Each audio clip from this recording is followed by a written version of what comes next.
আল্লাহ তাআলা আদম আলাইহিস সালামের পৃষ্ঠদেশ তথা পিঠ থেকে কিয়ামত পর্যন্ত যত মানুষ আসবে, যত মানুষ আছে, যত মানুষ গেছে, সকলের রূহ আল্লাহ তাআলা একত্রে বাহির করেছেন। তাহলে আদম আলাইহিস সালামের পৃষ্ঠদেশ থেকে বের হওয়ার পর আমাদের অবস্থান ছিল আলমে আরওয়াহ, রূহের জগতে। যারা এখনো দুনিয়ায় আসে নাই এরাও রূহের জগতেই আছে। তাহলে রূহের জগৎ থেকে একটা সময় আল্লাহ তাআলা আমাদেরকে পাঠাইলেন মায়ের গর্ভে, এটাকে বলে আলমে বতন। এরপরে আল্লাহ তাআলা আমাকে আপনাকে দুনিয়ায় পাঠাইলেন এরকম একটা সুন্দর দেহ দিয়া, এটা হলো আলমে দুনিয়া। এই দুনিয়ায় যখন আল্লাহ তাআলা আমাকে আপনাকে পাঠিয়েছেন, আমাকে আপনাকে একটা নির্দিষ্ট সময় নির্দিষ্ট হায়াত দিয়ে আল্লাহ তাআলা পাঠাইলেন। এই দুনিয়ায় আমি আপনি কতদিন বসবাস করব এটা আল্লাহ তাআলা মায়ের গর্ভে থাকতেই নির্ধারিত করে দিয়েছে। আল্লাহ তাআলা মায়ের গর্ভে থাকতেই নির্ধারিত করে দিয়েছেন। ওই নির্ধারিত সময় আসার আগে একটা মানুষ যত অসুস্থ হোক সে মরবে না, আবার সময় আসার পর যত সুস্থ থাক সে বেঁচে থাকতে পারবে না। যখন আমার আপনার সময় চলে আসবে অথবা যখন কারো সময় পেরিয়ে যায়, পার হয়ে যায়, ফুরিয়ে যায়, ওই লোকটা ইন্তেকাল করে মারা যায়। মারা যাওয়ার পর মাইকের মধ্যে ওই ব্যক্তির ব্যাপারে ঘোষণা দেওয়া হয়, অমুক এলাকার অমুক আজ বিকাল 5 ঘটিকার সময় ইন্তেকাল করিয়েছে। আগামীকাল সকাল 9টায় অমুক স্কুল মাঠে তার জানাজা অনুষ্ঠিত হবে। অতএব সকল ধর্মপ্রাণ মুসলমানদেরকে উক্ত মারহুমের রূহের মাগফিরাত কামনায় তার জানাজায় শরীক হওয়ার জন্য অনুরোধ করা গেল। এরকম বলেনি আপনাদের এদিকে? এখন আমরা অন্যের ব্যাপারে এই ঘোষণাটা শুনি। একদিন মানুষ আমার আপনার ব্যাপারে এই ঘোষণাটা শুনবে, আমার আপনার ব্যাপারে বলবে। এই যে ঘোষণা দেওয়ার মধ্যে একটা শব্দ বলে ইন্তেকাল। ইন্তেকাল শব্দটি হলো আরবি শব্দ, অর্থাৎ স্থানান্তরিত হওয়া। মানুষ মারা যাওয়ার পর যখন তার দেহটা রূহ থেকে পৃথক হয়ে যায়, রূহটা দেহ থেকে বিচ্ছিন্ন হয়ে যায়, এই যে সুন্দর একটা দেহ, আমাকে এতকাল আপনি নাম ধরে ডাকতো, আপনাকে নাম ধরে ডাকতো, কিন্তু যখন রূহটা দেহর থেকে বের হয়ে যায় সকলের নাম একই হয়ে যায়। অথচ দুনিয়াতে মানুষের নামের কত ব্যতিক্রম। কারো নাম আব্দুর রহিম, কারো নাম আব্দুল গরিব, কারো নাম আব্দুস সামাদ, কারো নাম আহমদুল্লাহ, কিন্তু যখন দেহ থেকে রূহটা বের হয়ে যায় সকলের নাম হয়ে যায় লাশ। লাশাই উনফি, যার মধ্যে কিছুই নাই। তখন বলে লাশ কোথায় রাখছে? দূরে যদি থাকে মারা যায়, লাশ কখন আসবে, লাশ কোথায় দাফন করা হবে? তার মানে বোঝা গেল এই দেহটা আসল কিছুই নয়, মূলটা হলো আমার আপনার রূহ। আল্লাহ তাআলার কাছে তৌফিক চাই, আল্লাহ তাআলা আমাকে নির্ধারিত সময়ের মধ্যে কিছু কথা বলার সুযোগ দান করেন, যে কথাগুলো আমাদের সবার দুনিয়া এবং আখিরাতের জন্য কল্যাণকর হয়। সকলে বলি আমিন। আজকের এই মাহফিল শিরোনামে লেখা সকল কবরবাসীর রূহের মাগফিরাত কামনায়। এটা লেখা নাই যে অমুক ব্যক্তির জন্য অমুক ব্যক্তির মাগফিরাত কামনায়, এখানে লেখা রূহের মাগফিরাত কামনায়। এর দ্বারা একটা বিষয় আমাদের বুঝে নিতে হবে, আমাদের এই বডি, এই দেহ, এটা আসল নয়, আসল হলো রূহ। যেই রূহ কখনো ধ্বংস হবে না, কারণ রূহটা হলো আল্লাহ তাআলার আদেশ। কার আদেশ? জোরে বলেন, আল্লাহ তাআলার আদেশ। যখন রাসূল আকরাম সাল্লাল্লাহু আলাইহি ওয়াসাল্লাম মক্কার মধ্যে দ্বীনি দাওয়াত দিচ্ছেন, কারণ কুরাইশ বংশের মধ্যে ইসমাইল আলাইহিস সালামের পরে কুরাইশ বংশে আর কোনো নবী আসে নাই। একেবারে শেষ নবী মুহাম্মদুর রাসূলুল্লাহ সাল্লাল্লাহু আলাইহি ওয়াসাল্লাম। এই জন্য মক্কার মুশরিকরা মনে করত, ভাবত যে নবী সে কখনো মানুষ হইতে পারে না। এজন্য নবীজির ব্যাপারে তারা বলতো মালি হাদার রাসূল ইয়াকুলুত তাআম ওয়া ইয়ামশি ফিল আসওয়াক। আরে আবার কেমন রাসূল, সে দেখি সে খাবারও খায়, বাজারেও যায়, বিবাহ শাদীও করে, সে আবার কেমনে রসুল হয়? তারা মনে করতো রসুল হবে ফেরেশতার মতো। কথা বুঝেন নাই?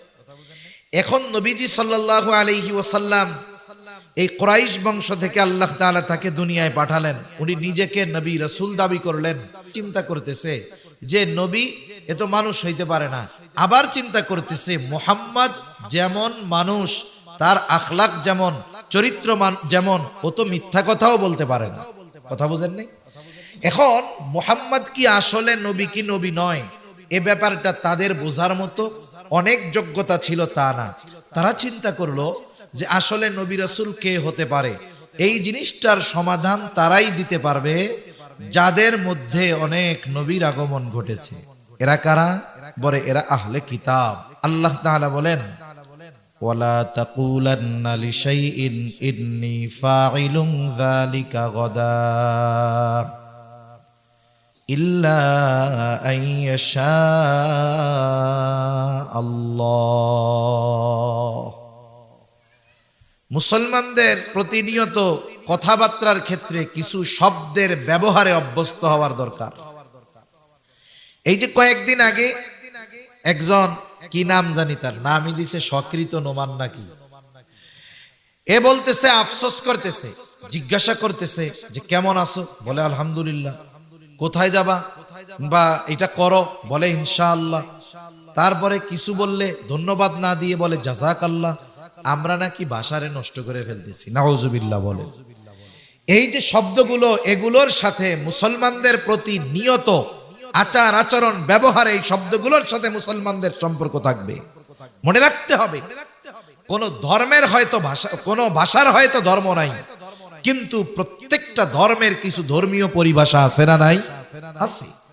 আমরা বাংলা ভাষায় কথা বলি, বাংলাকে ভালোবাসি, মাতৃভাষা, কোনো অসুবিধা নাই। এখন এই বাংলা ভাষায় হিন্দুও কথা বলে, বৌদ্ধও কথা বলে, খ্রিস্টানও কথা বলে। তাহলে এই বাংলা ভাষা সবার ভাষা, তবে ধর্মীয় কিছু পরিভাষা আছে। প্রত্যেক ধর্মেই আছে কিছু ধর্মীয় পরিভাষা। আর আমাদের ধর্মের অন্যতম কিছু পরিভাষার মধ্যে এই পরিভাষাগুলো, যদি কেউ জিজ্ঞাসা করে কেমন আছো, বলবে আলহামদুলিল্লাহ। যদি সে ভবিষ্যতের কোনো কাজ করতে চায়, সাথে বলবে ইনশাআল্লাহ। কেউ যদি তার কোনো উপকার করে, সে বলবে জাযাকাল্লাহ। এই যে বিষয়গুলো, এগুলো আমাদের ধর্মের ধর্মীয় পরিভাষা, ঠিক কিনা বলেন? এগুলো নিয়ে ব্যঙ্গ যারা করে, এরা মূলত ভাষাকে ভালোবেসে বলে তা নয়, বরং এগুলোর দ্বারা তারা তাদের মনের ইসলামের প্রতি যেই বিদ্বেষ, এটাকে তারা ফুটিয়ে তোলে, ঠিক কিনা বলেন? মনে রাখবেন, পৃথিবীর এই বাংলা ভাষা, এই বাংলা ভাষা পৃথিবীর অনেক ভাষার সংমিশ্রণেই হয়েছে। পৃথিবীর কোনো ভাষা বলতে পারবে না যে এই ভাষাটা শুধুমাত্র আমাদের, এর সাথে অন্য কোনো ভাষার সংমিশ্রণ নাই, এটা বলার সুযোগ নাই। আমরা বাংলা ভাষায় প্রতিনিয়ত মিশ্রিত শব্দ ব্যবহার করি, যেই ভাষার সাথে শুধু বাংলার পার্সোনাল ভাষা নয়, ইংরেজি মিশ্রিত আছে, আরবি মিশ্রিত আছে, এই ধরনের বিভিন্ন ভাষা মিশ্রিত আছে। এজন্য একেবারে হুবহু বাংলায় ছাড়া ওই ভাষা বা শব্দ আর কোথাও ব্যবহার হয় নাই, এরকম নাই। তাহলে বাংলাটা অনেক ধর্মের সমন্বয়, একটা অনেক ভাষার সমন্বয় একটা ভাষা হয়। এজন্য যারা মূলত বলে আলহামদুলিল্লাহ, সুবহানাল্লাহ, এগুলো বলার দ্বারা ভাষার প্রতি মানুষের ভালোবাসা নাই বা ভাষার প্রতি মানুষের মহব্বত নাই, এ কথা যারা বলতে চায়, মূলত তারা যে ইসলামের দুশমন, বাস্তবে ওরাও মানবতার দুশমন, ঠিক কিনা বলেন? এগুলো আমাদের বুঝতে হবে। আল্লাহ তাআলা কি শিক্ষা দিলেন?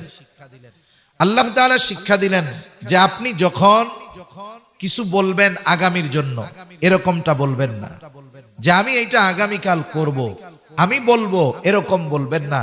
বরং কি বলবেন?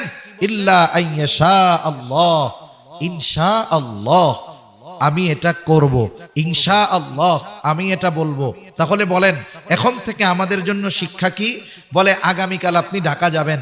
কেউ যদি বলে তুমি ঢাকা যাবা কবে, বলবেন আগামীকাল যাব ইনশাআল্লাহ। কোন কাজের কথা যদি বলে এটা করছো, তাহলে আমরা বলবো করব ইনশাআল্লাহ, আমি যাব ইনশাআল্লাহ। খাই নাই, একটু পরে খাবো, বলবো খাবো ইনশাআল্লাহ। এই শব্দগুলোর ব্যবহার আমাদের মুসলিম সোসাইটিতে, মুসলিম সমাজে বাড়াতে হবে। আর এই শিক্ষাগুলো আমরা পারিবারিকভাবে আমাদের সন্তানদের দিব ইনশাআল্লাহ। দেওয়া যাবে না? আল্লাহ তৌফিক দান করেন। আল্লাহ তাআলা নবীজিকে শিক্ষা দিলেন, উদ্দেশ্য হলো আমাদেরও শিক্ষা দেওয়া। আল্লাহ তাআলা সাথে সাথে এই 3 প্রশ্নের জবাবও পাঠায় দিলেন 2টা সূরার মধ্যে। দীর্ঘ আলোচনা করার মতো সময় সুযোগ নাই। এই 3 প্রশ্নের একটা প্রশ্ন হলো ওয়ায়াসআলুনাকা আনির রূহ। তারা আপনার কাছে জানতে চায়, তারা আপনাকে জিজ্ঞাসা করে রূহ কি জিনিস। সাউন্ড বাড়ান। তারা আপনার কাছে জিজ্ঞাসা করে, আপনার কাছে জানতে চায় রূহ কি জিনিস। আপনি বলে দেন কুলির রূহু মিন আমরি রব্বি। রূহ হলো আমার রবের নির্দেশ, প্রত্যাদেশ, আদেশ। আল্লাহ তাআলার কালাম, কোনো কথা, কোনো নির্দেশ। আল্লাহ তাআলা যেমন চিরন্তন, এই জন্য তার আদেশ, তার নির্দেশ, তার কালাম ওই রকম চিরন্তন। এজন্য এই দেহটা নশ্বর, তবে আমার আপনার রূহ অবিনশ্বর। রূহ কখনো ধ্বংস হয়ে যাবে না। রূহ শুধু আল্লাহ তাআলার নির্দেশে স্থান পরিবর্তন করে। যেমন প্রথমে আমাদেরকে আল্লাহ তাআলা রেখেছেন রূহের জগতে। হাদিসের মধ্যে আসছে, নবীজি সাল্লাল্লাহু আলাইহি ওয়াসাল্লাম বলেন, আল্লাহ তাআলা আদম আলাইহিস সালাতু ওয়াস সালামকে বানিয়েছেন মাটি দিয়ে, আর আদম আলাইহিস সালাম থেকে আল্লাহ তাআলা আমাদেরকে বানিয়েছেন আদম থেকে। আদম আলাইহিস সালামকে বানিয়েছেন মাটি থেকে। আল্লাহ তাআলা আদম আলাইহিস সালামের পৃষ্ঠদেশ তথা পিঠ থেকে কিয়ামত পর্যন্ত যত মানুষ আসবে, যত মানুষ আছে, যত মানুষ গেছে, সকলের রূহ আল্লাহ তাআলা একত্রে বাহির করেছেন। তাহলে আদম আলাইহিস সালামের পৃষ্ঠদেশ থেকে বের হওয়ার পর আমাদের অবস্থান ছিল আলমে আরওয়াহ, রূহের জগতে। যারা এখনো দুনিয়ায় আসে নাই, এরাও রূহের জগতেই আছে। তাহলে রূহের জগৎ থেকে একটা সময় আল্লাহ তাআলা আমাদেরকে পাঠাইলেন মায়ের গর্ভে, এটাকে বলে আলমে বতন। এরপরে আল্লাহ তাআলা আমাকে আপনাকে দুনিয়ায় পাঠাইলেন এরকম একটা সুন্দর দেহ দিয়া, এটা হলো আলমে দুনিয়া। এই দুনিয়ায় যখন আল্লাহ তাআলা আমাকে আপনাকে পাঠিয়েছেন, আমাকে আপনাকে একটা নির্দিষ্ট সময়, নির্দিষ্ট হায়াত দিয়ে আল্লাহ তাআলা পাঠাইলেন। এই দুনিয়ায় আমি আপনি কতদিন বসবাস করব, এটা আল্লাহ তাআলা মায়ের গর্ভে থাকতেই নির্ধারিত করে দিয়েছে।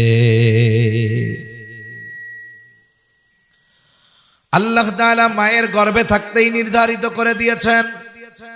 ওই নির্ধারিত সময় আসার আগে একটা মানুষ যত অসুস্থ হোক সে মরবে না, আবার সময় আসার পর যত সুস্থ থাক সে বেঁচে থাকতে পারবে না।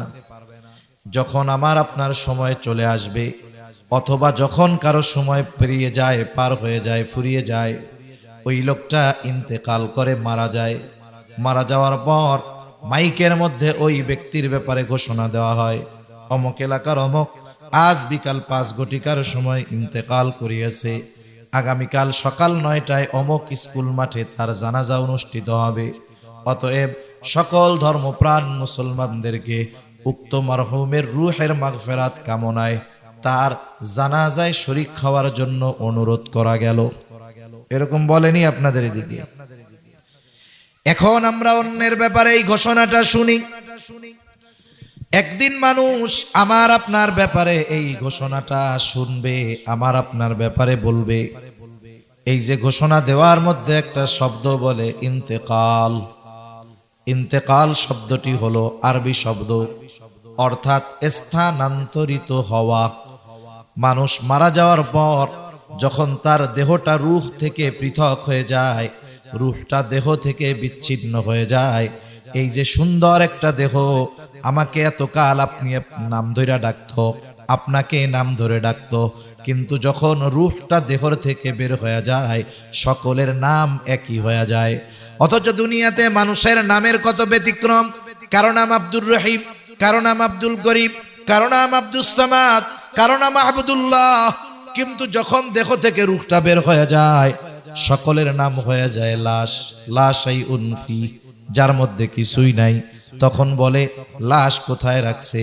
দূরে যদি থাকে মারা যায়, লাশ কখন আসবে, লাশ কোথায় দাফন করা হবে? তার মানে বোঝা গেল এই দেহটা আসল কিছুই নয়, মূলটা হলো আমার আপনার রূহ। তাহলে রুহের নাম হইল আব্দুর রহমান, রুহের নাম হইল আব্দুল্লাহ, আর রুহটা হলো আসল। রুহ কখনো ধ্বংস হবে না, শুধু স্থান পরিবর্তন করবে। তাহলে দুনিয়া থেকে স্থানান্তরিত হয়ে নতুন আর এক জগতে বসবাস করে, নতুন আর এক জগতে পদার্পণ করে। বলে সেই জগতের নাম কি? বলে হাদিসের ভাষায় সেই জগতের নাম হলো আলমে বরজখ। মারা যাওয়ার পর সাধারণ নিয়ম অনুযায়ী আমরা মাইয়েতকে কবরস্থ করি, এটাই শরীয়তের নিয়ম।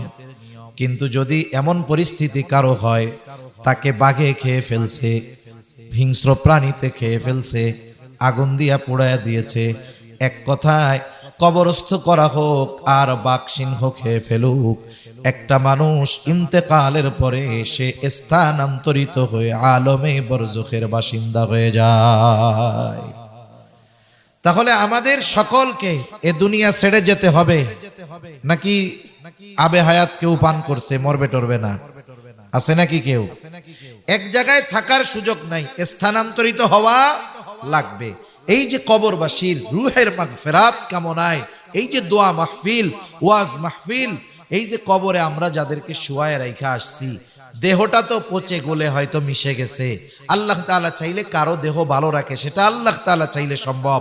কিন্তু একটা মানুষের দেহ পচে গলে মাটির সাথে মিশে গেলেই যে সে খারাপ, বিষয়টা এমন নয়। এখন দেখেন আমাদের এই যে কবরবাসীর রুহের মাগফিরাত কামনায়, এর দ্বারা বোঝা যায় আলমে বরজখের অবস্থাটা রুহের উপরে প্রভাব বিস্তার করে।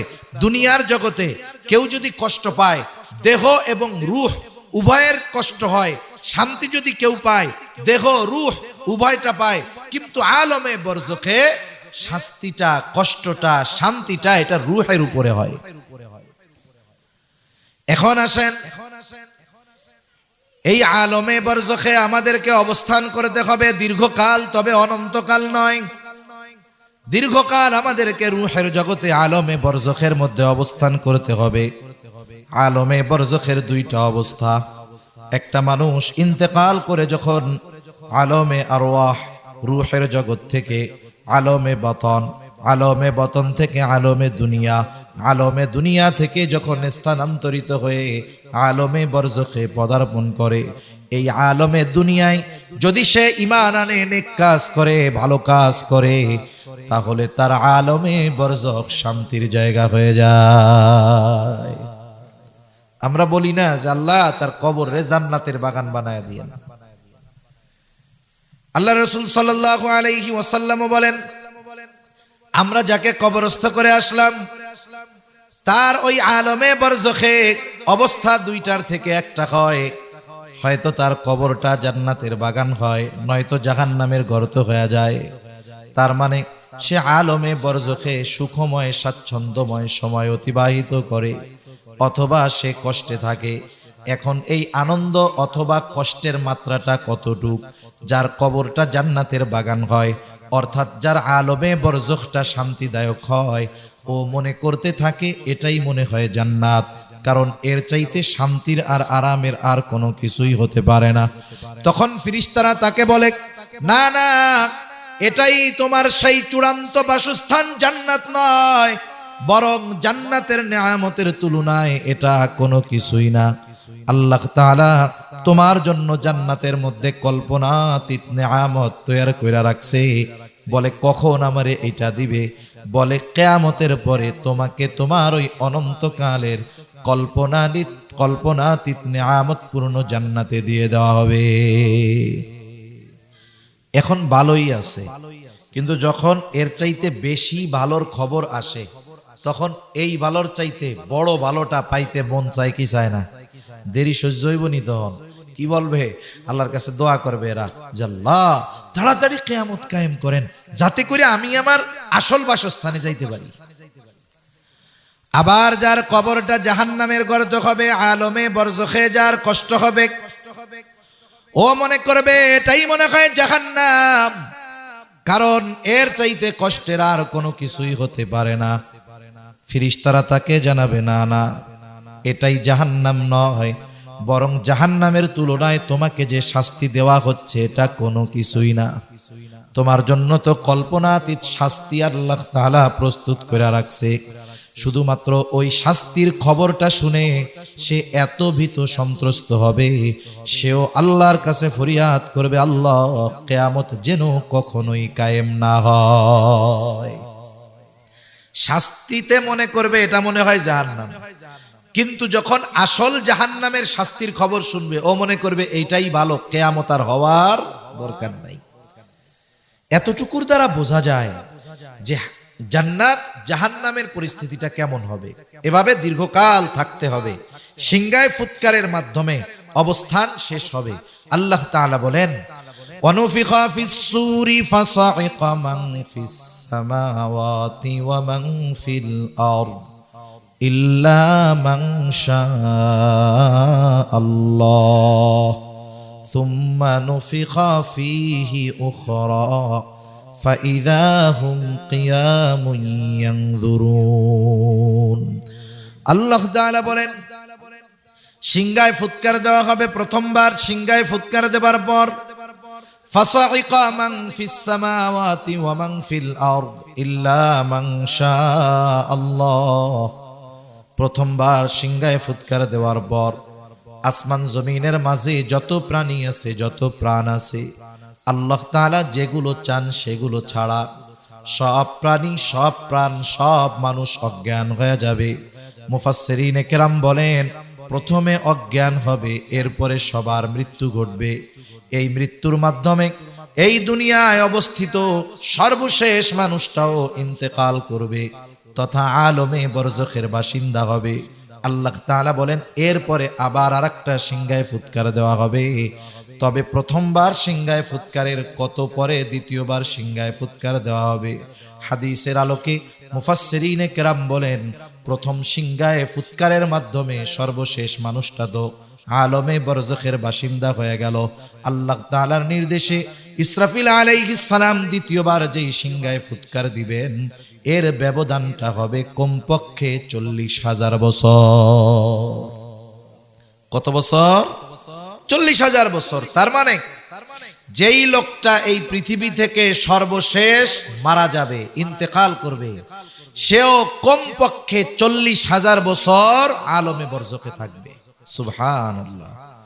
আল্লাহ তাআলা বলেন, সুম্মা নুফিখা ফীহি উখরা ফাইযা হুম কিয়ামুন ইয়ানযুরুন। পুনরায় সিংহায় ফুৎকার দেওয়া হবে। প্রত্যেকে তার অবস্থান স্থল থেকে উঠে দাঁড়ায়া যাবে। যাকে যেখানে কবরস্থ করা হয়েছে সে সেখান থেকে দাঁড়িয়ে যাবে। দাঁড়ায় কি করবে? বলে উঠে তাকায়া দেখতে থাকবে কি হচ্ছে এইগুলা।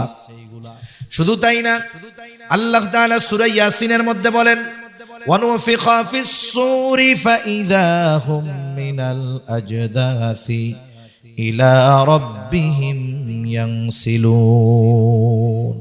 এখানে দ্বিতীয়বার সিংহায় ফুৎকার উদ্দেশ্য। দ্বিতীয়বার সিংহায় ফুৎকার দেওয়ার পর প্রত্যেকে তো অবস্থান স্থল থেকে জাগ্রত হবে, উঠে যাবে। কি করবে? বলে ইলা রাব্বিহিম ইয়ানসিলুন। প্রত্যেকেই তার রবের দিকে ছুটতে থাকবে। অবস্থা কতটা ভয়াবহ হবে! রাসূল আকরাম সাল্লাল্লাহু আলাইহি ওয়াসাল্লাম বলেন, কিয়ামতের দিন সকলে বিবস্ত্র অবস্থায় উঠবে, বস্ত্রহীন অবস্থায় উঠবে।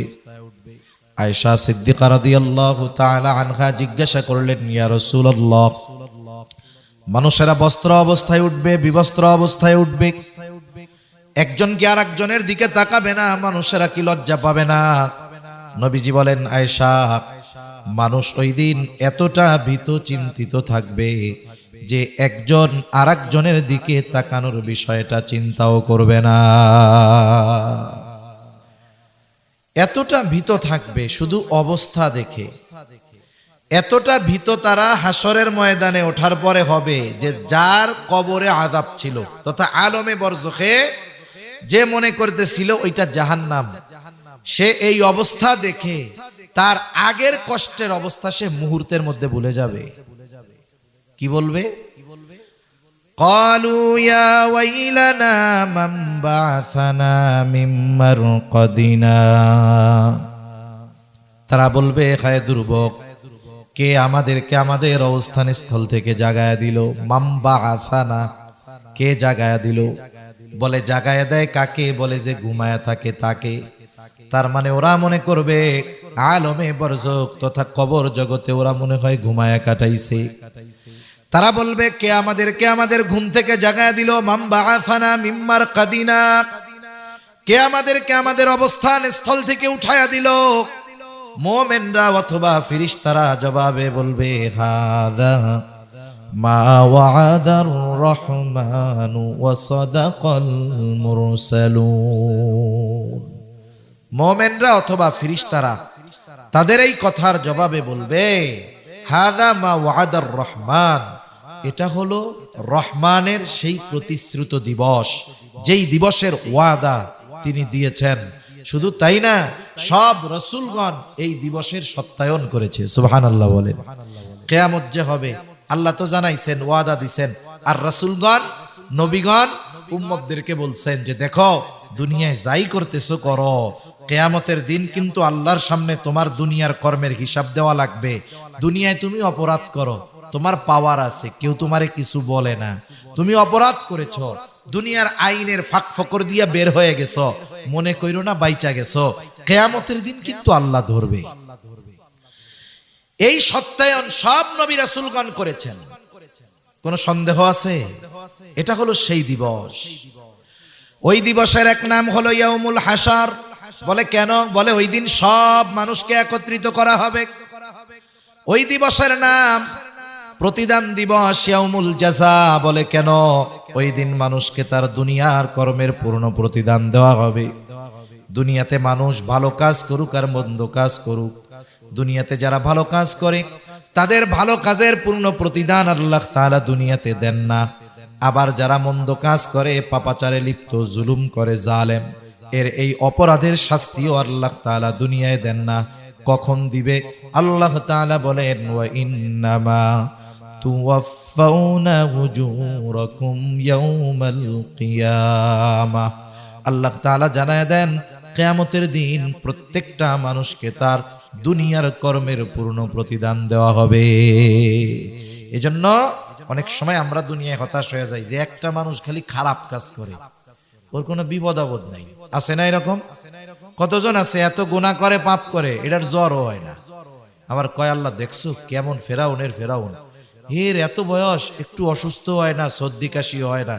এখন আমি আপনি যদি মনে করি ওর অসুস্থতা হয় না, লম্বা হায়াত পাইছে, আবার পাপও করে, তাইলে আল্লাহ মনে হয় ওরে ভালোবাসে। বিষয়টা কি এরকম নাকি? আরে ফেরাউন রে আল্লাহ হায়াত দিছে 400 বছর, দিও লাগে নাই, ঠান্ডাও লাগে নাই। এখন যদি আমাদের কেউ বলে যে না ফেরাউন রে মনে হয় আল্লাহ খুব ভালোবাসতো, এটা কি কেউ বিশ্বাস করবে? এত ঘৃণিত এই ফেরাউন শব্দটা যদি অমুসলিম মুসলমানদের কথা বাদ দেন, অন্য ধর্মের কাউরে যদি বলা হয় তোর পোলার নামটা ফেরাউন রাখ, মাসে 1000 ভাতা, কেউ রাখবে? চিন্তা করেন কত ঘৃণিত হয়েছে এই নামটা।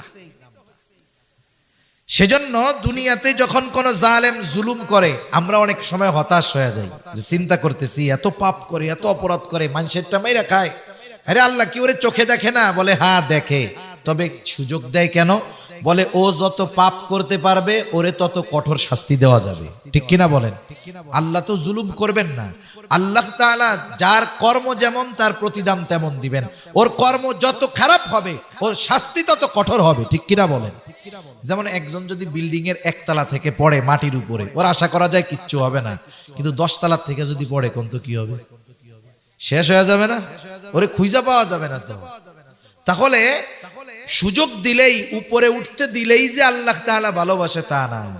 অনেক সময় আল্লাহ তাআলা শাস্তি বেশি দেওয়ার জন্য জালেমকে অপরাধ করার বেশি সুযোগ দেয়।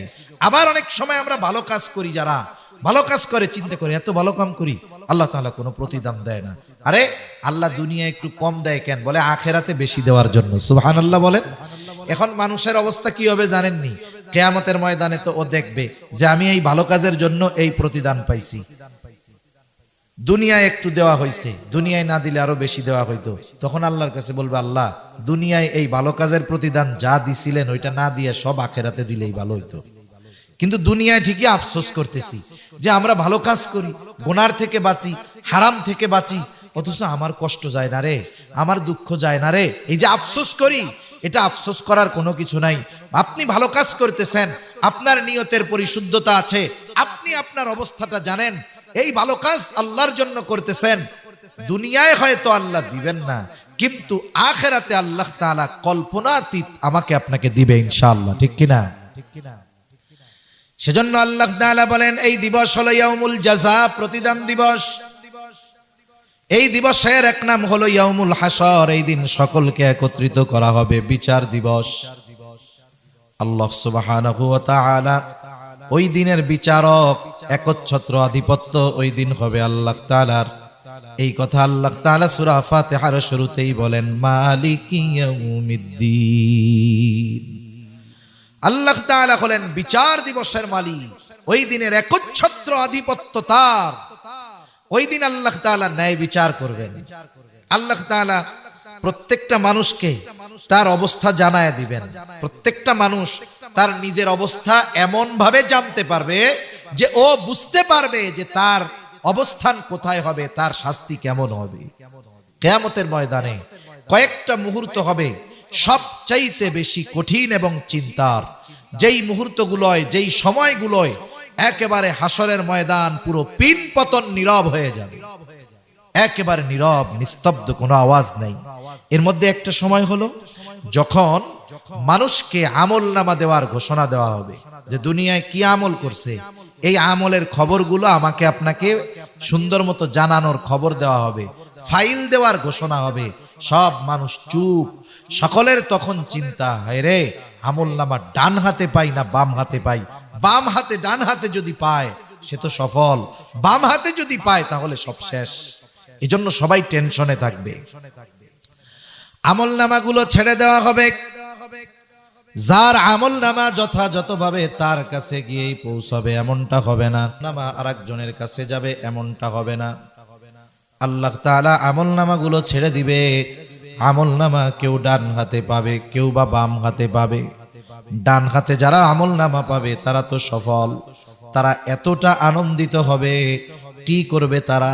আল্লাহ তাআলা কোরআনুল কারীমের মধ্যে বলেন, ফাআম্মা মান উতিয়া কিতাবাহু বিয়ামিনি ফায়াকুলু হাউমুকরাউ কিতাবিয়া ইন্নী যানানতু আন্নী মুলাকিন হিসাবিয়া।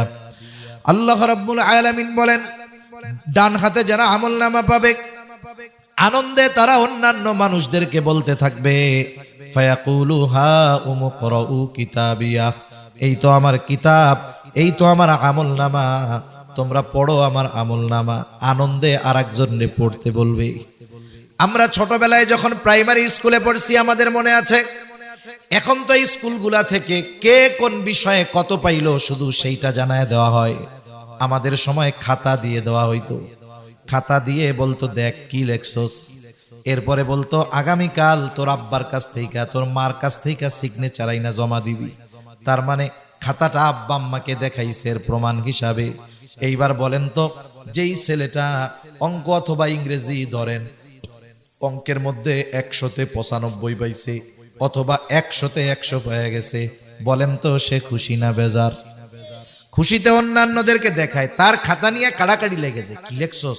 ও বন্ধুদের বলে দেখ বেটা কি লিখছি, দেখাইতো না আনন্দে এরকম।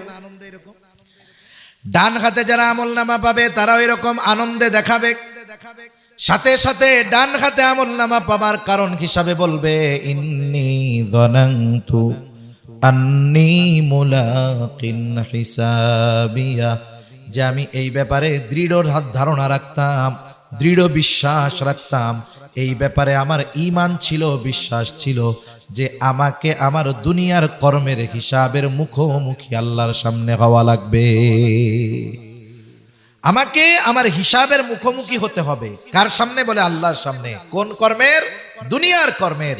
তার মানে আমি আপনি দুনিয়ায় যে কর্মগুলো করি, দুনিয়ার মানুষ দেখুক আর না দেখুক, জানুক আর না জানুক, আমার এই দুনিয়ার কর্মের হিসাবের মুখোমুখি আল্লাহর সামনে দিতে হবে।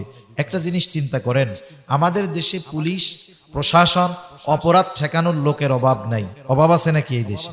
এরপরেও অপরাধ বাড়ে না কমে? কিন্তু অপরাধ কমানোর জন্য সিসি ক্যামেরা লাগায়, কত ব্যবস্থা করে গোয়েন্দা বাহিনী, পুলিশ, আনসার, বিজিবি, র্যাব, কত কিছু আছে, এরপরেও অপরাধ কমানো যায় না। আমি বলি কিয়ামত পর্যন্ত কমানো যাবে না, যতক্ষণ না মানুষের অন্তরে এই চিন্তা আসবে যে আমাকে আমার কর্মের হিসাব আল্লাহর সামনে দেওয়া লাগবে। এই বিশ্বাস যখন কোনো মানুষের অন্তরের গভীরে পৌঁছিয়ে যাবে, হৃদয়ের সাথে গেঁথে যাবে, ওই মানুষটাকে পাপ থেকে ফেরানোর জন্য কোনো প্রশাসন লাগবে না, আল্লাহর ভয় তাকে পাপ থেকে বেঁচে থাকতে বাধ্য করবে। ঠিক কিনা বলেন? এটা ঈমান। ওই কথাই সে বলতেছে যে আমি দুনিয়ায় এই ব্যাপারে দৃঢ় বিশ্বাসী ছিলাম যে আমাকে আমার কর্মের হিসাব দিতে হবে। কার সামনে? আল্লাহর সামনে মুখোমুখি হতে হবে, আমার হিসাব দেওয়া লাগবে। এই চিন্তা ছিল আমার দুনিয়ায়, এই জন্য গোনার থেকে বাঁচছি, ভালো কাজ করছি, এই জন্য আমলনামা কোন হাতে? জোরে কোন। আবার যখন স্কুলের মধ্যে একই দিন খাতা দেওয়া হয়, এক বন্ধু অঙ্কে পাইছে 100, আর একজন পাইছে 2টা ঘোড়ার ডিম, মানে সে ফেল।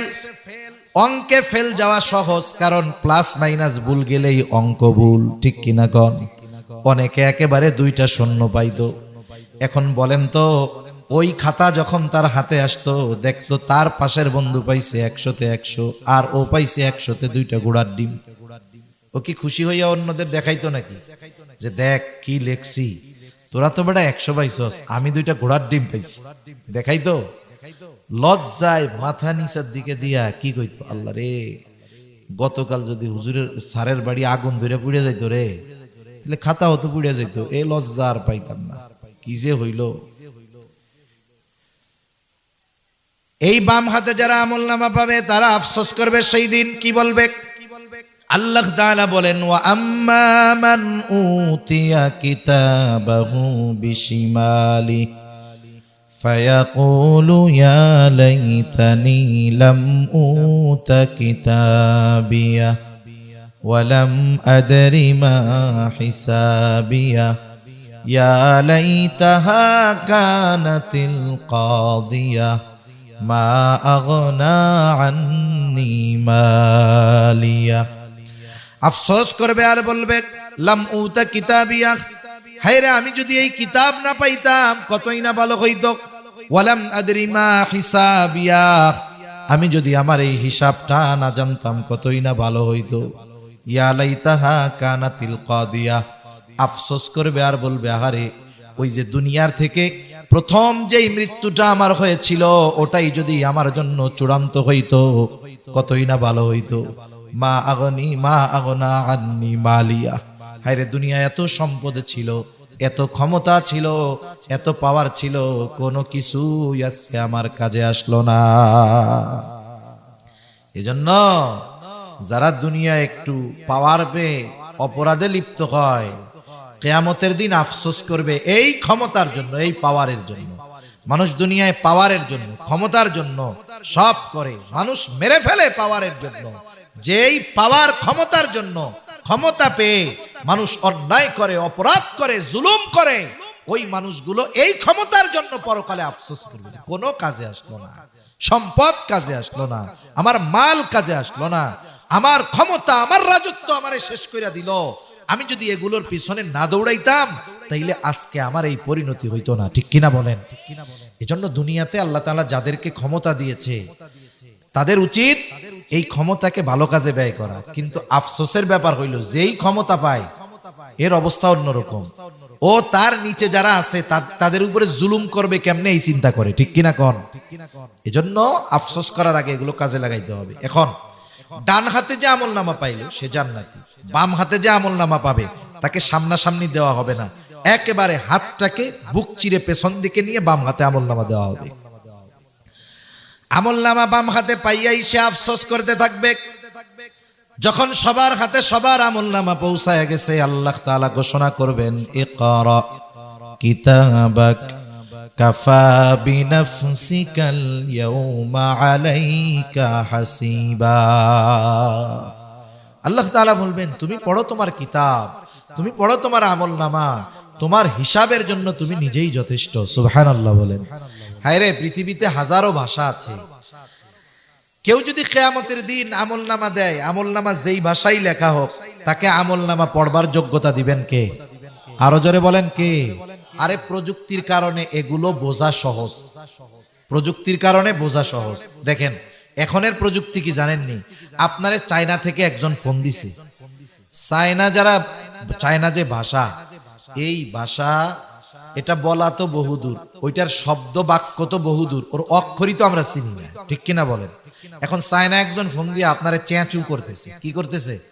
তাদের ভাষা বলতেছে, আপনি কিছু বুঝেন না। এখন কি মোবাইলে প্রযুক্তি, আপনি দিবেন যে এটাকে বাংলায় কনভার্ট করে দেন, মানে ও চায়নায় যে কথাটা বলতেছে ও ফোনে বলবে, আর সাথে সাথে আপনার ফোনের স্ক্রিনে ওর কথাগুলো বাংলায় উঠে যাবে। ও আপনারা মনে করেন ওর ভাষায় বলতেছে চেঁচু চুচু, মানে আপনি কেমন আছেন, এটা তো আর আমরা বুঝি না। এখন আমার মোবাইলের উপরে উঠা যাবে যে আপনি কেমন আছেন। আপনি বুঝতে পারলেন না যে ও আমার এই কথা কইতেছে।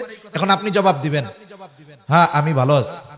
আর ও চায় না, ওর ভাষায় শুনবে চেঁচু চেঁচু, মানে হ্যাঁ আমিও ভালো আছি। তার মানে চিন্তা করছেন, এই দুনিয়ায় একটা মানুষ সে যেই ভাষার হোক না কেন, ওই ভাষার মানুষের সাথে আপনি যদি কোনো কমিউনিকেশন করতে চান, তার কথা যদি বুঝতে চান, আল্লাহ তাআলা মানুষের মাথায় বুদ্ধি দিয়ে দিয়েছে। ওই ভাষা তোমার শেখা লাগবে না, প্রযুক্তি ব্যবহার করে ওই লোকটার কথাও বুঝবা, কথা বলতেও পারবা। সুবহানাল্লাহ বলেন। মানুষের এই বুদ্ধি দিছে কে? ওই আল্লাহর কি এই ক্ষমতা নাই যে আমরা যতই অশিক্ষিত হই আর মূর্খ হই, আমলনামার ভাষা পড়ার যোগ্যতা দিবে? এই ক্ষমতা কি আল্লাহর আছে? নিঃসন্দেহ আছে। এটা আল্লাহর জন্য সাধারণ ব্যাপার। এবার সবাই আমলনামা পড়বে। যারা বাম হাতে আমলনামা পাবে তারাও তো পড়বে। কি বলবে? বলবে মালি হাদার রাসূল, তারা পড়বে মালি হাদাল কিতাব লা ইউগাদিরু সগীরাতাও ওয়ালা কাবীরাতান ইল্লা আহসাহা। আমলনামা পড়বে আর বলবে কেমন কিতাব, এমন এক আজীব কিতাব, একটা ছোট বড় বিষয় বাদ যায় নাই। এক কথা তার গোটা হায়াতের সর্ববৃহৎ ভালো কাজ মন্দ কাজটাও আছে তার হায়াতের একেবারে ক্ষুদ্র থেকে ক্ষুদ্রাতির ভালো কাজ মন্দ কাজটাও সেখানে উল্লেখ আছে। সবশেষ কথা হইল, ডান হাতে আমলনামা যে পাবে জান্নাতি, বাম হাতে আমলনামা পাবে জাহান্নামী। আল্লাহ তাআলা সেই কথাই বলেন, কুল্লু নাফসিম বিমা কাসাবাত রহিনা ইল্লা আসহাবাল ইয়ামিন। প্রত্যেকটা মানুষ তার কর্মের কারণে আবদ্ধ থাকবে। এখন মুফাসসিরিনে কেরাম বলেন, যেহেতু পরবর্তীতে ডান হাতে আমলনামা পাওয়া লোকদের কথা বলা হয়েছে যে তারা নয়, এর দ্বারা উদ্দেশ্য কি হইল? বলে প্রত্যেকটা মানুষ তার কর্মের কারণে জাহান্নামের মধ্যে আবদ্ধ থাকবে। তথা বাম হাতে যারা আমলনামা পাবে, কেন পাবে? বলে তারা তাদের কর্মের কারণে পাবে, আর এই কর্মের কারণে তারা জাহান্নামের মধ্যে কি থাকবে? আটক থাকবে, আবদ্ধ থাকবে। ইল্লা আসহাবাল ইয়ামিন, তবে যারা ডান হাতে আমলনামা পেয়েছে তারা নয়, কারণ তাদের ঠিকানা হলো জান্নাত। জান্নাতি এবার জান্নাতে, জান্নাতি জান্নাতে যাওয়ার আগে যত পেরেশান, কিন্তু জান্নাতে যাওয়ার পরে কোনো চিন্তা নাই। হাসরের ময়দানে ওই জান্নাতি তার বাপকেও চিনবে না, তার ছেলেকেও চিনবে না, কিন্তু জান্নাতে যাবার পর দুনিয়ার কাউকে সে ভুলবে না। এই হায়াতের মধ্যে একবার যার সাথে দেখা হইছে, জান্নাতি জান্নাতে গিয়া তারেও খুঁজবে। সুবহানাল্লাহ বলে। একটু চিন্তা কইরা দেখেন অবস্থাটা কেমন। হাসরের ময়দানে কেন চিনবে না?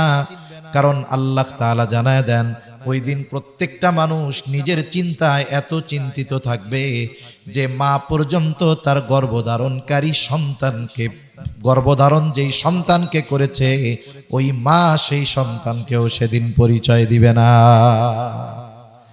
এখন জান্নাতে গিয়ে তো জান্নাতে গিয়ে সবাইরে খুঁজবে।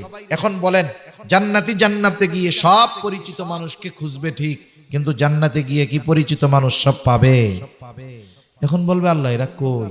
তাফসিরে ইবনে কাসির সহ দুনিয়ার সব প্রসিদ্ধ তাফসিরের মধ্যে আসছে যে আল্লাহ তাআলা এবার জান্নাতি ওই যে খুঁজতেছে যে ওরা কই, এখন ওদের সাথে দেখা আর কথার ব্যবস্থা করে দিবে। ওরা কোথায় আছে আল্লাহ দেখার ব্যবস্থা করে দিবে। এখন তো প্রযুক্তির কারণে বুঝি যেখানেই বসে থাকি সব লাইভ দেখা যায়, ঠিক কিনা? আল্লাহ তাআলা দেখার ব্যবস্থা করে দিবে। জান্নাতি জাহান্নামীকে দেখবে, যখন তাকায় দেখবে জাহান্নামের মধ্যে তার আপনজন, প্রিয়জন, আত্মীয় স্বজন, বন্ধু বান্ধব কঠিন কষ্ট শাস্তি ভোগ করতেছে। এই দৃশ্যটা দেখবার পর জান্নাতি আল্লাহর দরবারে কৃতজ্ঞতার মাত্রা বাড়ায়া দিবে। শুধু তাই না, আল্লাহ তাআলার কাছে বলবে, আল্লাহ আপনি যদি আমার প্রতি দয়া না করতেন, আপনি যদি আমার প্রতি মেহেরবানি না করতেন, হয়তো আজকে আমাকেও ওদের সাথে জাহান্নামে থাকা লাগতো। আবার জাহান্নামী জান্নাতীকে দেখতে পাবে, দেখবে আপনজন, প্রিয়জন, বন্ধু বান্ধব একই স্কুলে পড়তো, একই মাঠে খেলাধুলা করতো, একই বাজারে ব্যবসা করতো। তার বন্ধু সে জান্নাতি আর সে জাহান্নামী। আফসোস করবে, আফসোস করে বলবে, আহারে আমি যদি সব সময় দুনিয়ায় ওদের সাথেই চলতাম, তাইলে হয়তো আজকে আমিও ওদের সাথে জান্নাতে থাকতে পারতাম। এমনিই তো কঠিন শাস্তি, এই আফসোসের কারণে শাস্তির মাত্রা আরো তার বেশি অনুভব হবে, কষ্টটা তার বেশি অনুভব হবে। শুধু তাই না, অনেক সময় একটা জিনিস দেখার পরে আমাদের জানার আগ্রহ থাকে, ঠিক কিনা বলেন? এখন জান্নাতীদের মনে প্রশ্ন, জানতে চায় যে কোন কারণে এরা জাহান্নামী হইল।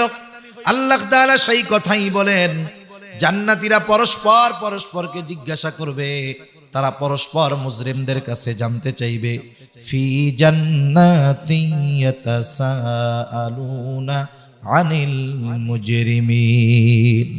জান্নাতীরা পরস্পর মুজরিমদের, পাপীদের তথা জাহান্নামীদের জিজ্ঞাসা করবে, মা সালাকাকুম ফি সাকার, কোন কারণে তোমরা সাকারের অধিবাসী হইলা, কোন কারণে জাহান্নামী হইলা? তোমরা তো আমাদের পরিচিত জন ছিলা, এখন কেন জাহান্নামী হইলা? এইবার জাহান্নামীরা জাহান্নামে যাওয়ার কারণ হিসাবে এক নম্বরে বলবে, ক্বালু লাম নাকু মিনাল মুসাল্লিন, আমরা মুসল্লি ছিলাম না। কি ছিলাম না? জোরে বলেন। মুসল্লি ছিলাম না, আমরা তো সিজনাল মুসল্লি, সাপ্তাহিক মুসল্লি, আর হলো রোজার মাসে একটু মুসল্লি হই, বাকি সময় আমাদের সব একরকম যেই সেই, ঠিক কিনা বলেন? আসলে মুসল্লি কে বলে? হাজারো ব্যস্ততার মধ্যে 5 ওয়াক্ত নামাজ ছাড়ে না যে, ঠিক কিনা বলেন?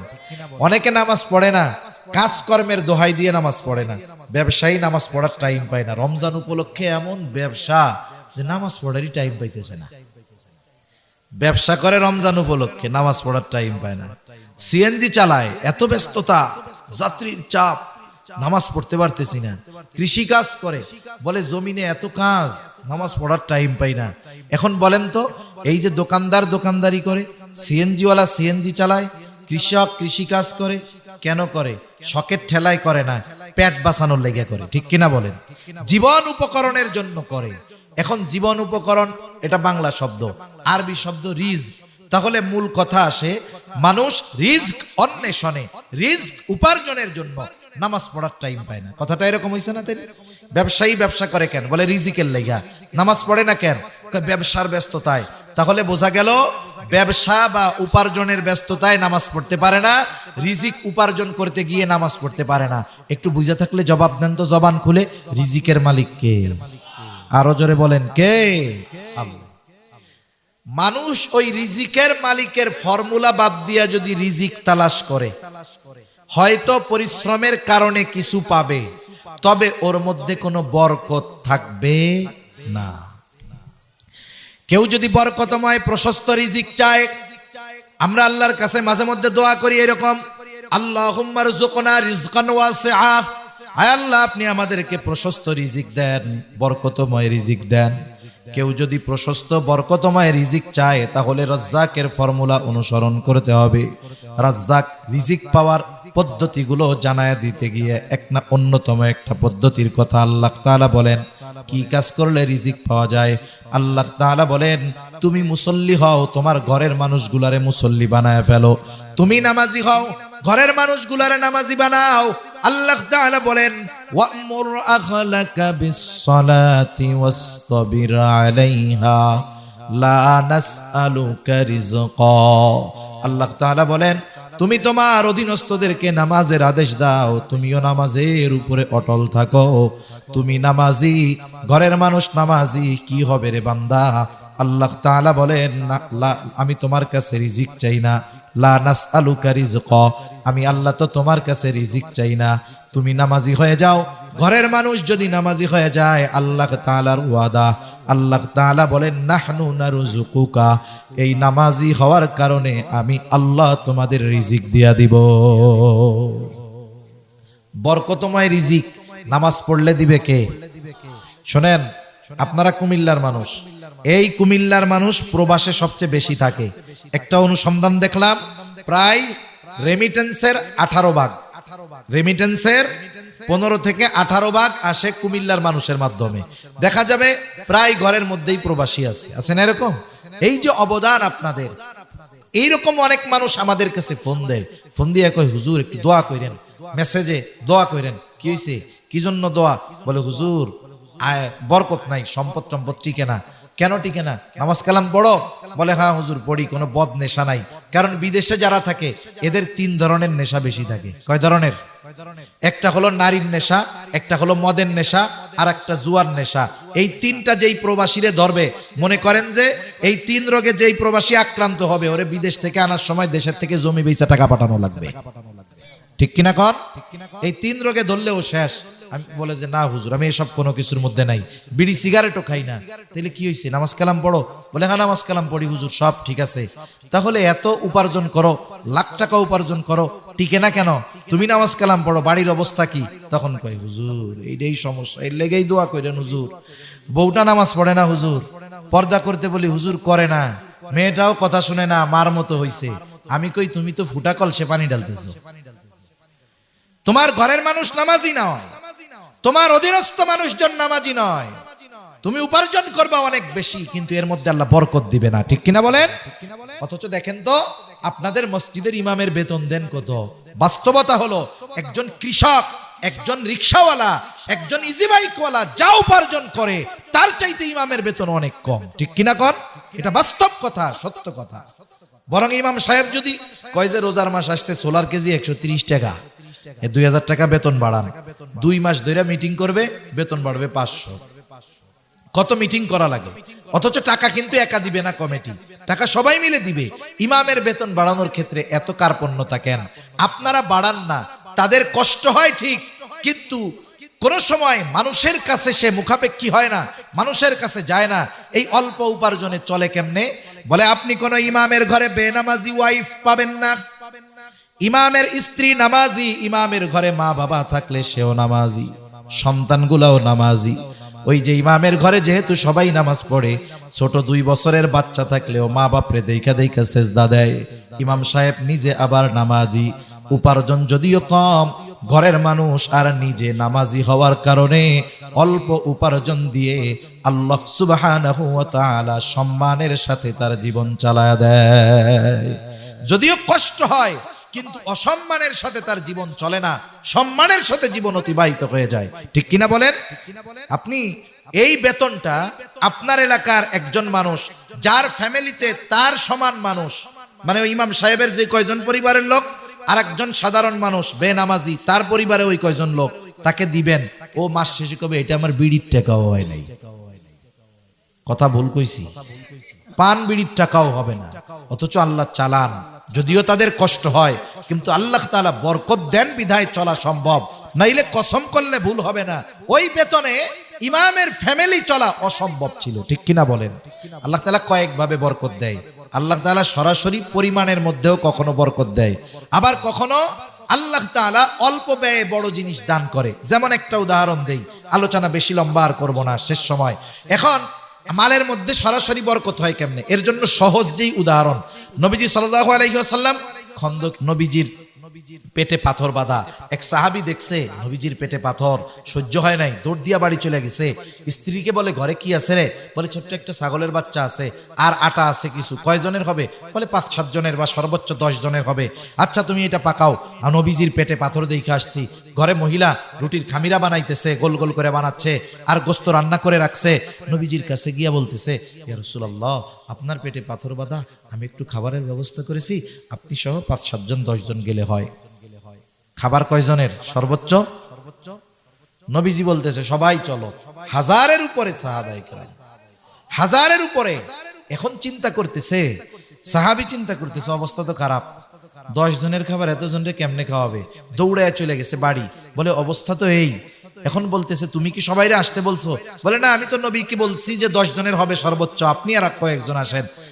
স্ত্রীর ঈমান কেমন? বলে তোমার কোনো টেনশন নাই, নবী যেহেতু বলছে ব্যবস্থা আল্লাহ করবে। এইবার আসছে ঘরে, বলে শোনো, পাতিল থেকে শুধু দিতে থাকবা, এটা ওপেন করার দরকার নাই। আমি তোমার হাতে ওই আটার খামিরা কাপড় দিয়ে ঢেকে রাখছে, দিব, রুটি বানাইতে থাকবা, আর এক গ্রুপ ঘরে আসবে আর খাইতে থাকবে। দেখা গেল কি হলো, এই 1000-এর উপরে মানুষ খানা খাইলো, ওনার পরিবার খানা খাইলো, অবশিষ্ট রয়ে গেছে সব। নবীজি বললেন সবাইরে দিয়ে দাও। বর্ণনাকারী বলতেছে যে এই খাবার আমরা তো খাইছি, এত মানুষ খাইছে, আমার প্রতিবেশী পরিজন সবাইকে দিয়েছি। সুবহানাল্লাহ বলে। এটা হলো সরাসরি সম্পদের মধ্যে বরকত। আরেকটা হলো বরকতটা পুরোপুরি মূল মালে না। বরকত কি দেখেন, সমাজে এরকম লোক আছে, এক ডিশ খায় ওর পেট ভরে না, আছে না নাই? তরকারি 15 পদের দেয়, ওর তাও ভরে না। কিন্তু আল্লাহ তাআলা কিছু বান্দারে দিছে, এই কয়টা ভাত খাবে, একটু ডাউল হবে, একটু ভর্তা হবে, পেট ভরে গেছে। দেখা যাবে ওর এক বেলায় যে খরচ হয়, এই লোক 10 বেলা ওই খরচে চলতে পারে। কারণ তার খাবার প্রয়োজন, যেই কারণে আল্লাহ তাআলা অল্পতে তার প্রয়োজনটা মিটায়া দেয়। সুবহানাল্লাহ বলেন। এজন্য নামাজের মাধ্যমে এই বরকত আল্লাহর থেকে পাওয়া যায়। তাহলে আমাদের দুনিয়ায়ও যদি লাভ চাই, নামাজি হওয়ার দরকার আছে না নাই? আছে। দেখবেন অনেক জায়গায়, আপনাদের এখানের খবর তো জানি না, অনেক জায়গায় হবে কি মাহফিলের সময় লোকজন নাই, লাস্টে যখন দোয়া হবে, এইবার হালুয়া আছে, খাবার আছে, দেখবেন যে লোকজন আর ধরে না। হয় না এরকম? তার মানে বোঝা গেল, দেখছেন, এই ভালো কাজের মধ্যে আসলে দুনিয়ায়ও পাওয়া যায়, আর আগে যদি আসতো আখেরাতেরটাও পাইতো। ঠিক কিনা বলেন? এজন্য জাহান্নামীরা জাহান্নামে যাওয়ার 1 নাম্বার কারণ, বলে আমরা মুসল্লি ছিলাম না। আর আমরা বলি আমরা মুসল্লি হব। কি হব? জোরে বলেন। মুসল্লি হব। 2 নাম্বার কারণ, ওরা বলে ওয়ালাম নাকুনু তুইমুল মিসকিন, আমরা মিসকিনদেরকে খানা দিতাম না, আর আমরা মিসকিনদের খানা খাওয়াবো। খানা খাওয়ানো ফজিলতের কাজ। বিশেষ করে এই যে রমজান মাস আসতেছে, অনেক সময় দেখা যাবে আপনার ছেলেটা বিদেশে আছে, আপনি টাকা পয়সার মালিক, কিন্তু পাশের বাড়ির লোকটা গরিব, কৃষি কাজ করে, অন্যের জমিতে খাটে। বলেন তো, জমিতে খাইটা ওই লোকটার যদি সারাদিন রোজা রাখতে হয়, কষ্ট বেশি না কম? আপনি 5, 7, 8 প্রকারের জিনিস দিয়ে ইফতার করেন, 5-6 প্রকারের খাবার দিয়ে সাহরি করেন। বলেন তো, শুধু 1 প্রকারের তরকারি দিয়ে সাহরি খাইলে সাহরি মনে হয় হবে না? আপনি একটু নিজের আইটেম কমায় দেন, খরচটা কমায় দেন। ওই প্রতিবেশী লোকটা চিন্তিত যে পরিশ্রম করে কেমনে রোজা রাখবো, আর যদি পরিশ্রম না করি তাহলে কি খায়া রোজা রাখবো। আপনি তাকে বলেন, ভাই রোজার মাস, এই কয়দিন তোমরা 2 জন স্বামী স্ত্রী আমার বাড়ির মেহমান, আরে খাওয়ান, কিচ্ছু বলা লাগবে না। ওই লোকটা নিঃসন্দেহে সর্বদা আপনার জন্য দোয়া করবে, সাথে সাথে সে রোজা রাখবে, আপনার বাড়িতে সাহরি করবে, ইফতার করবে।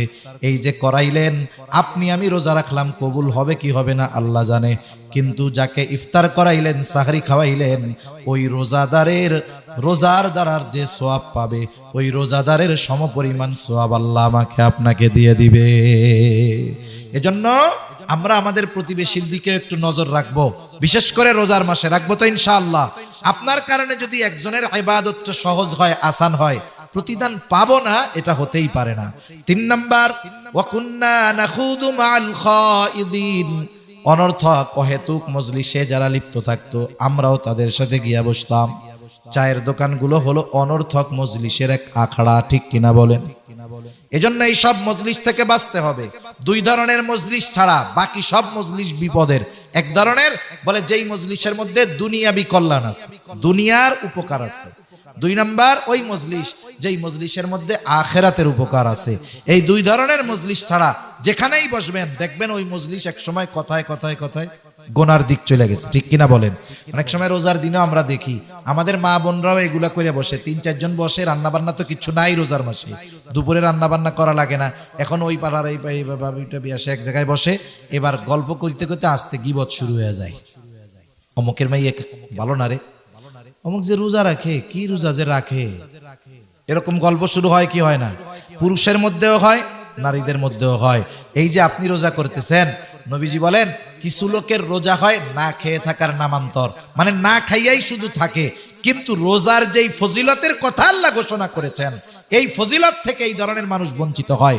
এজন্য রোজা রেখে আমাদেরকে জবানের গুনাহ, চোখের গুনাহ, অন্তরের গুনাহ, সব গুনাহ থেকে বাঁচতে হবে, গুনার মজলিস থেকে বাঁচতে হবে।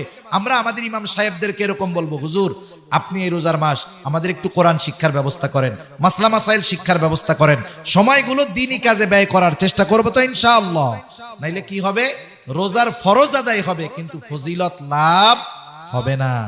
এরপরে 4 নাম্বার, ওয়াকুন্না নুকাযযিবু বিয়াউমিদ্দিন, আমরা কিয়ামতের দিবসকে অস্বীকার করতাম। এটা দুভাবে হতে পারে, একটা হলো সরাসরি অস্বীকার করে, আরেকটা হলো কিয়ামতের ব্যাপারে কোনো সেদ বেদ নেই, মানে কোনো চিন্তা নাই, গাফেল, ওর যে হিসাব দিতে হবে ও বিশ্বাস করে কিন্তু এটা নিয়ে ওর কোনো চিন্তা নাই, উদাসীন। দুইজনেরই অবস্থা খারাপ, একজন তো অস্বীকার করার কারণে একেবারে অনন্তকাল জাহান্নামী, আর একজন উদাসীনতার কারণে যদি ইমানদার হয় তাহলে সে দীর্ঘকাল জাহান্নামে থাকবে। এখন বলবে এভাবে চলছে দুনিয়া, যা মন চাই করলাম, নামাজ পড়লাম না, গরিব মিসকিন অসহায়দেরকে খানা দিলাম না, অহেতুক মজলিসে হায়াত পার করে দিলাম, কিয়ামতের ব্যাপারে বিশ্বাসী ছিলাম না, হাত্তা আতানাল ইয়াকিন, দৃঢ় সত্যের আগমন ঘটলো, অর্থাৎ মৃত্যু চলে আসলো, তাওবা করতে পারলাম না, ভালো কাজ করতে পারলাম না, এখন ঠিকানা জাহান্নাম। আর আল্লাহ বলেন ফামা তানফাউহুম শাফাআতুশ শাফিঈন, এই ধরনের লোক যেগুলা, এদের জন্য আল্লাহ তাআলা কোন সুপারিশকারীর সুপারিশ কবুল করবেন না। এখন দেখেন কেন করবেন না? একটা মানুষ একটা অপরাধ করছে, বিচারের সময় জানা গেল যে এটা যে অপরাধ সে সেইটা জানে না, বিচারক কি বলবে? যেহেতু জানে না, প্রথমবার তাকে সুযোগ দেওয়া হলো, পরবর্তীতে কোনো ছাড় নাই। এখন কিন্তু একই অপরাধ যদি 15 বার করে আগে, ওই অপরাধের কারণে আবার যখন ওই বিচারকের কাছে ধরা খাবে, কোন কারণে ধরা খাইছে? বলে এই অপরাধে, বলে আগে 15 বার করছে এইটা, তার মানে ও ইচ্ছা করে বুঝে শুনাই করে ওর আহই, তাহলে তো আমাদের কারণেই আমরা ধরাটা খাবো। এজন্যই আল্লাহ তাআলা বলেন এরা তো যাই না শুই নাই পাপ কাম কইরা জাহান্নামে আসছে, এজন্য এদের জন্য কোন সুপারিশকারীর সুপারিশ গ্রহণ করা হবে না। এই যে রমজান মাস আসতেছে, ইবাদতের মৌসুম, আমরা আমাদের ইবাদতগুলোকে সৌন্দর্যকরণার্থে চেষ্টা প্রচেষ্টা করব এবং এই সময় ইবাদতটায় এমন অভ্যস্ত হব, এই গতিটাও বছরের আগামী সময়গুলো ধরে রাখার চেষ্টা করব ইনশাআল্লাহ। করব তো? শত ব্যস্ততা যাক, আমি আপনাদের কোনো প্রতিশ্রুতি ওয়াদা নিব না, তবে আপনাদেরকে বলবো এটুকু দৃঢ় প্রতিজ্ঞাবদ্ধ হবেন যে আমাদের এবারের টার্গেট রমজানের পর থেকে নিয়ে আগামী রমজান পর্যন্ত অনেক নতুন নামাজি হবে, যারা 5 ওয়াক্ত পড়ে না নামাজ শুরু করবে, তাদের টার্গেট হবে এতটুকু, যত ব্যস্ততা থাক আমি 5 ওয়াক্ত নামাজ ছাড়বো না, 5 ওয়াক্ত নামাজ ছাড়বো না।